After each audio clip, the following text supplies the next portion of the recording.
Hey guys, wonderful to be here in Texas with you all. Love the food. Who puts fried egg on a chili? I'll tell you who, geniuses.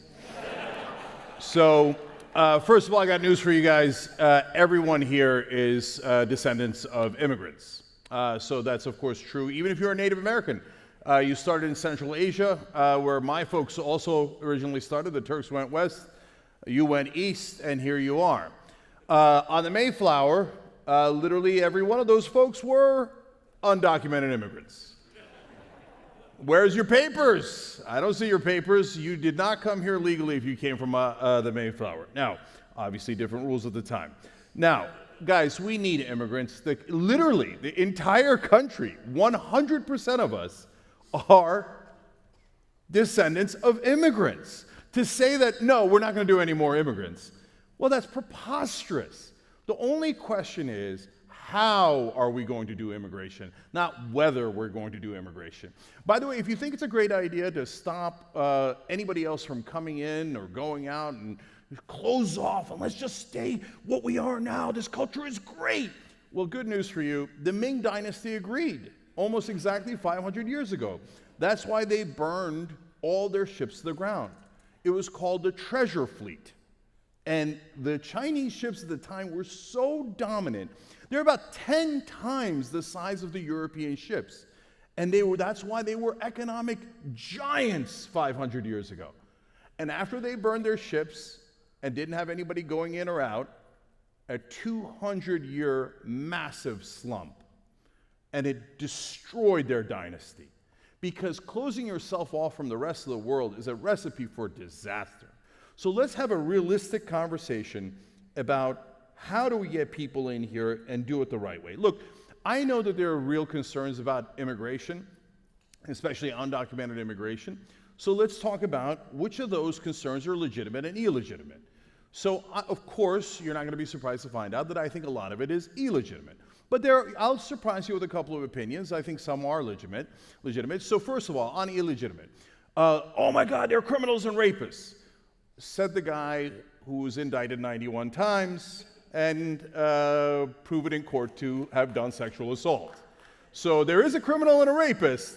It's the guy who said that comment, okay? Now, but that's an anecdote and that's just one awful human being.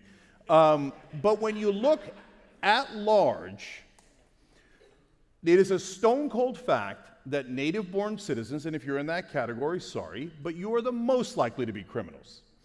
So undocumented immigrants are only half as likely to commit crime as natural-born Americans. And if you're in my group and Sorab's group of documented immigrants, we're the safest of all. We're a quarter. So that, you know what? That means natural-born Americans are 4 times more likely to commit crime than we are. We're just little teddy bears up here, okay? So crime is not true. By the way, the gangs are coming in. You watch Fox News. They're all gangs, right? MS-13. Well, there's documentation. And the number of people who are coming in who are coming from gangs are 0.09%. So that's a mirage. It's literally not true that they are more criminal than the average American. So how about jobs? They're taking our jobs. Are they? We literally have record low unemployment.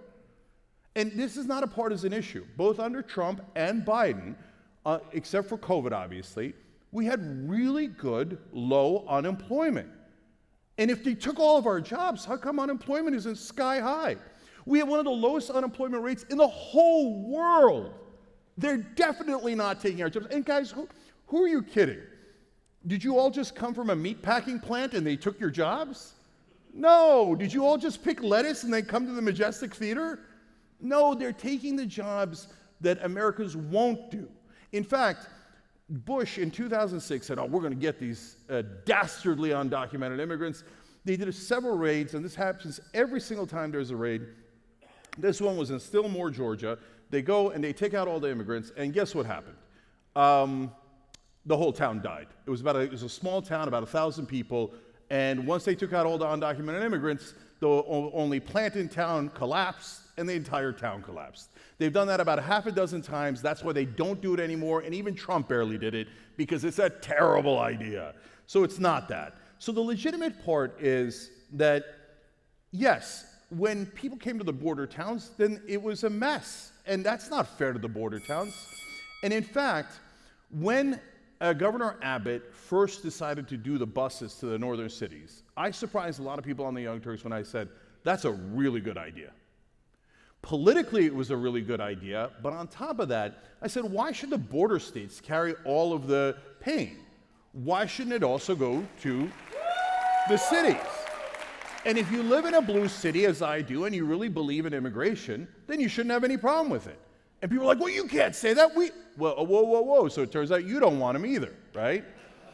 So now why am I telling you that when I'm pro-immigration?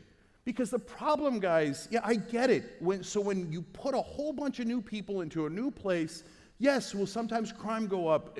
They don't know where to go, etc. Why, though? Is it because of the nature of who they are? We know through the stats that it is definitely not the nature of who they are. It's because we don't have a rational immigration system.